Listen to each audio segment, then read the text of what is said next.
It was 4-0. Yeah, I have no idea what happened with the Avs, but whatever it was not good. I'm sure not gonna complain about it. Drew might, but I won't. What? What?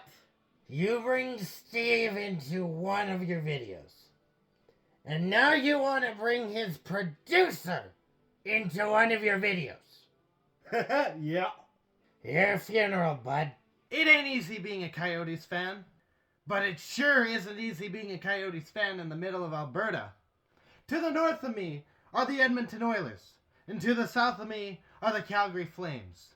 And here I am, smack dab in the middle. So join me as I talk about the 23-24 Arizona Coyotes on Season 1 of the Albertan Coyotes Fan.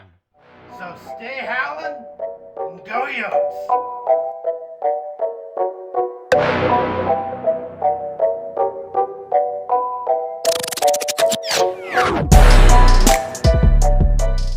Okay, this is a message just to start things off to the village of Denelda.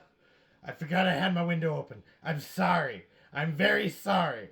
I forgot I had a mic, and then that mic ended up not working, but I ended up shouting, like, out an open window, so that was fun. But anyway, we're gonna see how this mic on my earbuds fares, because someone who I very much appreciate let me know that I should use a mic, and I like that advice. That advice is very solid, because I have been struggling with the audio for the last while now. Anyway, through the prejudice of the refs and the talent of the Avs, Yotes win! Ow, I dislocated my shoulder. That was fun. 5-4 in overtime against the Colorado Avalanche. And I'm going to try and do this in a manner of, it's going to be in order, but it's the bad, the good, and the ugly. So let's get into it. Start off first period, you score a goal. Woo, we're down. We're down already. Dang it. Not to mention it was on a power play that should not really have happened, but it ended up happening. It was almost worse, but I'll get to it. That's in the ugly section. Second period, there's a goal scored by the Avs. Then there's another goal scored by the Avs and a wraparound. It looked cool, I guess. And they score one more time to ruin all my hopes and all my dreams. To bring it up to 4-0. Not 4-4, nothing. We get into the good. Kroos ends up scoring one. That puts us on the board. We get into the third period, and we just blow up. We go on fire. These Yotes are on fire. I will never be singing for the camera again. I am not sorry. Kesselring scores a goal where he basically skates around the entire Avs team, passes the puck away, then gets the pass back from that player that he passed to, which I think was Jersey, but I don't think it was Jersey at the same time. It might have been Bukestad. It may have been Bukestad. Either way, Kesselring snipes it home. That's 2-4. We're climbing, baby. Then Zucker, who had seen the Avs wraparound goal, looked at them and said, "Oh, I can do one better than that." And he does. He scores on the wraparound. He puts it up to 3-4. We finally have a game. And then Jersey ties the game from the blue line and shoots it home with basically a minute and a half left in the frame. Not to mention, at this point, because there's a minute and a half in the frame left and we want to score a goal, we pulled our goalie, and we are not good when we pull our goalie. I was freaking out. There was a point where the Avs very much could have scored a goal, but we finally figured out what defense was. So we go into overtime. Oh, by the way, Dumba did end up hitting a couple players. Really solid hits. One of them very nearly boarding, but refs didn't catch it. I didn't like it, but one of the two hits was good. We go into overtime, and my hair, it can suffer. It's just, I'll suffer through it. We go into overtime, and there's a scrum. There's a bit of a scramble near the end of the frame, end of the 5 minutes. And I don't have any notes on the overtime because I'm sitting in front of the TV.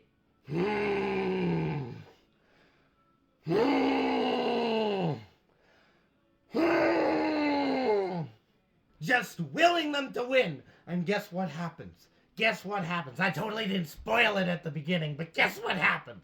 You're right. Yotes score a goal. McBain whacks it in, but they're reviewing it.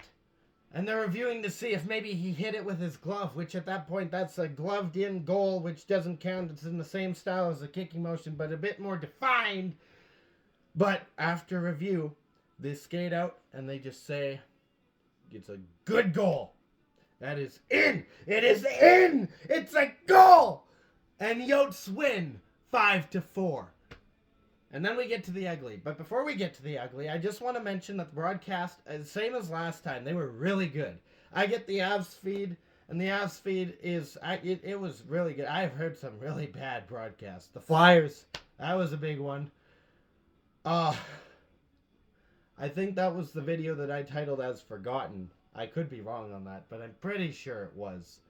But one big highlight of this Avs crew was when they would talk about a play, they would describe the play so that you as the viewer or as the listener knows exactly what's going on and why.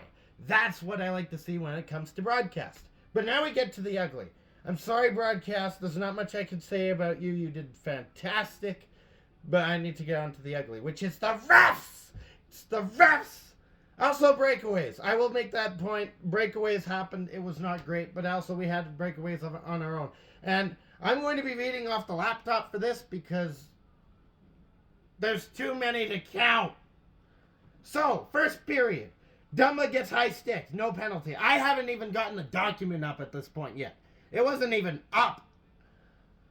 There was a second missed call where I just typed out refs, I swear. So something happened. I can't remember what. There's a slash to Arizona. Zucker gets sent off to the box. Zucker, not happy about it, because why would he be? He's taking a penalty. Says something to the ref, which makes the ref say, hey, you want another one? Which, to that, I say, go find a different job. Clearly, if you are so butthurt over a comment made by a hockey player in a high emotions game, you find a different job. This job is not for you. Trip missed by the refs. Trip missed by the refs again. That was the Keller trip on his breakaway. But for some reason, the refs do end up catching some trips made by the Coyotes, which puts us down 5-on-3 against the Avs, where we've only got 3 guys on the ice. We managed to kill it, which is good. And there was one play, which I'll put in the ugly section. It could very well be in the bad, but no, it's ugly. There was a turnover right in front of Vejmelka. But luckily, Vejmelka stopped it. So we're good. And that's the game. In 2 days, there will be another game. The Coyotes will be going to Anaheim. They'll be playing the Ducks. I'll be back for that. So in the meantime, stay howling and go Yotes. And I'm going to go and find some halls. And also apologize to everyone. Everyone deserves an apology after this. If you liked what you saw, and possibly end up liking the fact that I'll probably get a noise complaint, you can hit the like button, and that'll show me that you liked it, which is very rewarding to me this holiday season. If you didn't like it, you can hit the dislike button, but I mean, Christmas is already past. You don't have to worry about coal in your stocking. If you want to see more of this, you can hit the red button and make it turn gray because YouTube's boring. And if you want more people to hit the red button, find out how boring it is, you can share this with your friends. Thank you for watching. I think I already said that, but it's fine. And I will see you in 2 days.